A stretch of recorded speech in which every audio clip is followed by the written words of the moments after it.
তো খবর হচ্ছে আমরা যে রুমে উঠছি সেই রুমের পর্দাটা যদি এইভাবে সরাই দিই, এটা কি দেখা যাচ্ছে দেখছেন?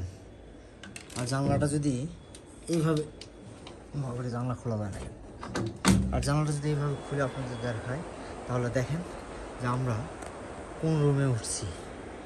ও ম্যান, কি বলবো, সকালে যখন ঘুম থেকে উঠে আমি পাহাড়টা দেখবো যেখানে সাদা বরফ আছে, ভাষা থাকবে না এই সৌন্দর্য বিশ্লেষণ করার।